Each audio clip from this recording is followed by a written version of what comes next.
That's great. Yeah. No, I just think that's such a prime manoeuvre, isn't it? Spend 4.5 years, spend however much money, and then go, hiya, actually, we're re-recording the whole thing. Is that all right? Oh, class. Yeah, class act. Yeah. Right, let's play another record. What have you got for us? I can't remember what I've given you. Silver Jews. Oh, yeah, Silver Jews. Silver Jews, which was covered in some really ghastly, slimy thing that I've had to wipe on my t-shirt. So I get scabies tomorrow morning. I know who I'm going to blame. Yeah, thanks. This is Federal Dust, and it's Steve Malkmus and his mate, and it's great, this track. Great, okie doke. What was that then, Justine? That was the Silver Jews.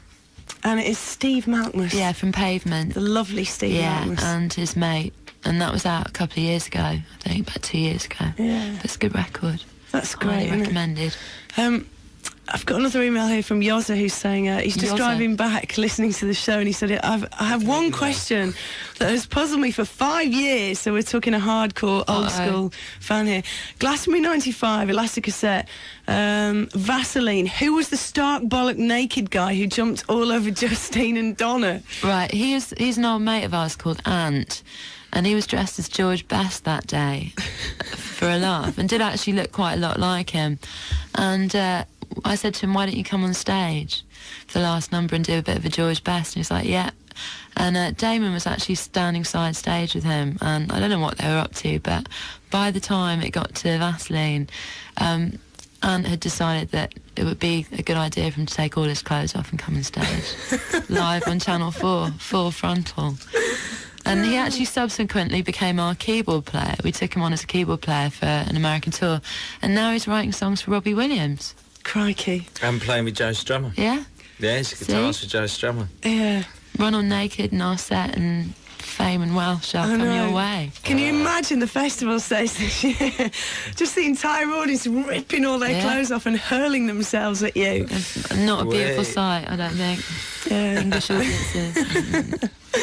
Oh, God. So how can Yozza email from driving? Is he? Yeah. I'm I a don't bit know. worried about this. Maybe he's got a crazy WAP phone or something Really? like that. What's that? They're sort of new mobiles that you can get that you can actually email people on. Apparently they do the washing up, they'll do your socks, you know, they'll do the whole Blimey. lot. You know, they're Nice. quite good, but I've never seen one myself. But I assume that's how he must have done it, really. I Maybe can't he's in the imagine. passenger seat. Maybe he's not actually driving. Could be. Yeah. Yeah. So, another serious question that I wanted to ask you, much as I don't really want to do this, I'd rather just have a crack, to be honest, but Go on, force yourself. one thing that has been troubling me is just, I suppose, do you find it irritating or do you find it comforting, the idea that I suppose people's expectations of you commercially are a lot more reasonable than they were, I suppose, you know? I don't know whether they are or they're not. I mean, I don't really know whether people are going, ha ha ha, they didn't have a #1 album or not. If they are, they're not doing it to my face, which is nice. But I think, you know, generally for guitar bands, people have got more realistic expectations this time around. I think, you know, in many ways with the first album, I expected it to be more like this. You know, I didn't really think as many people who said they got it would get it. And I think in a way that was more unrealistic than this is. This seems to me like it kind of makes more sense for what we're doing. You know, I mean, last time around we were kind of playing exactly the music we wanted to, and I was still finding myself in the tabloid. And that was partly to do with Damon, obviously, but that was much, much weirder. You know, this seems kind of about right to me, really. Yeah. Do you actually have a definition of success now? Do you know what it is for you personally? I think for me personally, it's feeling all right with what I'm doing, you know, more than anything, and feeling sort of comfortable, and you know, feeling like I'm doing good work. Really, that's really boring, but I think it's true. You know, I think defining success by sort of money or chart positions is silly, especially at the moment. I always think John Peel is such a kind of great role model, really, in many ways, because I do believe he's the gatekeeper of the keys to the Garden of Eden, because he's the happiest man I know, and he just embraces that no sellout policy, and he has done for 30 years, you know.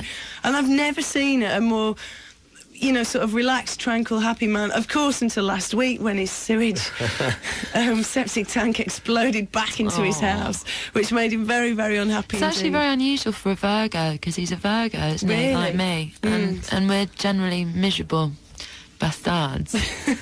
We're very moody on the whole, but I don't know, maybe he's just discovered the secret to life. Maybe you're right. Yeah. I think having a nice sort of country house full of loved ones and records and, this little room, I can just imagine it. Must be quite nice. I think it's quite a sort of stable environment. But, I don't know, I think sort of conventional success, the kind of success that other people maybe want you to have, doesn't always bring happiness. Very wise. Yeah. So, Paul, quick question to you. Is she a total megalomaniac, Justine? No, not at all. Really? No. I'm so not, No, thank you. You're not, no. Come on, tell us the It's a truth. bit disappointing, actually. I wish you were more of... Yeah. Oh. No, not at all. Very laid back, really. Thank you. I don't know if that's a compliment. After. Yeah. All right, let's play a couple more tunes. We've got... Hey. what are we going to play next? I've forgotten. Playing Black Steel. That's it. Tricky. Blast from the Tricky. past. Oh, beautiful tune. Let's do this and one more. It's Tricky and the track is Black Steel. And that was the wrong mix, I think. That's not the one I like. Paul did that. Martina, have you heard her track on David Holmes' new album? No, but I love Martina's voice. I think she's absolutely brilliant. And apparently she's about to put a solo record out as Yeah, well. no, I heard that. I'm looking forward to that. Yeah, I think she's a goddess. Yeah, I really she's do. brilliant. But I think we just got time for one more from Chris Ferry. He's one of our serial emailers, actually, and he says, well, he's Serial emailers. I think he's trying to hoodwink us here, because he obviously hasn't realised that we're going to look at the title and think, yeah, that's you, Chris. But his message is, I'm Matthew, I am 6, and I like Elastica, which is obviously patently untrue. My favourite song is A Line Up on Connection. My dad wants to hear Justine's story about pink fluoride. Oh, this is the man. Well, when I was about 7, I wanted to buy Boris the Spider, because I'd heard my big brother playing it, and I didn't know it was by The Who. For some reason, I thought it was by Pink Floyd. And I thought Pink Floyd were called Pink Fluoride. And my mum took me to our price, and I asked the man behind the counter if I could have Boris the Spider by Pink Fluoride. And he told me to wait, and then got all his mates up from the sort of stock room and was going, say that again, just so they would laugh at me.